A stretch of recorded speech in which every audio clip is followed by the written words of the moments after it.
বাংলাদেশের ইতিহাসের সবচেয়ে ভয়াবহ শিল্প দুর্ঘটনা রানা প্লাজা ধস। ২০১৩ সালের ২৪ এপ্রিল সাভার বাজার বাসস্ট্যান্ডের ৮তলা ভবনটি ধসে পড়ে। চাপা পড়ে ভবনের ভেতরে কয়েক হাজার পোশাক শ্রমিক।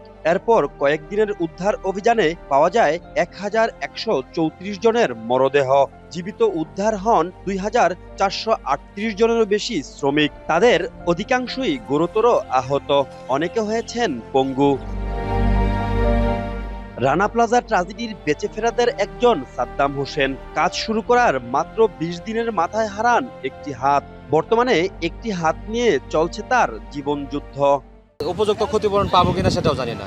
আমরা চাই আমাদের পুনর্বাসন, ক্ষতিপূরণ এবং ন্যায় বিচার। মেরুদণ্ডে আঘাত পাওয়া শিলা এখন কর্মক্ষম নন। সংসার চালানো, মেয়ের পড়াশোনা আর চিকিৎসার খরচ সব মিলিয়ে অসহায় জীবন। অনেক শ্রমিকের অভিযোগ হয়নি তাদের স্থায়ী পুনর্বাসন।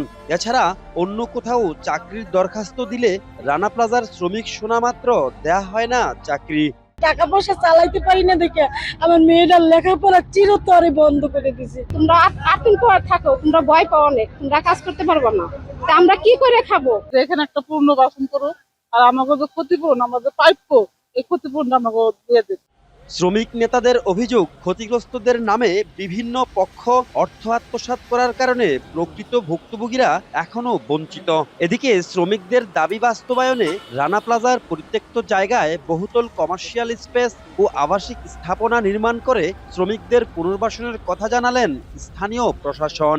এক জীবনের আয় সম পরিমাণ ক্ষতিপূরণ, স্থায়ী পুনর্বাসন এবং উন্নত চিকিৎসা এবং ন্যায় বিচার। রানা প্লাজা যারা ক্ষতিগ্রস্ত তাদেরকে পুনর্বাসন করার এবং সেই জায়গাটিতে একটি মার্কেট সহ বহুতল ভবন এবং আবাসিক এলাকাও থাকবে, যার ভিতরে এরকম একটি ভবন নির্মাণের পরিকল্পনা বর্তমান সরকারের রয়েছে।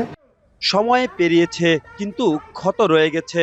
বিচার আর পুনর্বাসনের আশায় আজও অপেক্ষায় রানা প্লাজার হাজারো পরিবার। ভবন মালিক কারাগারে থাকলেও গার্মেন্টস মালিকদের অনেকেই ধরাছোঁয়ার বাইরে।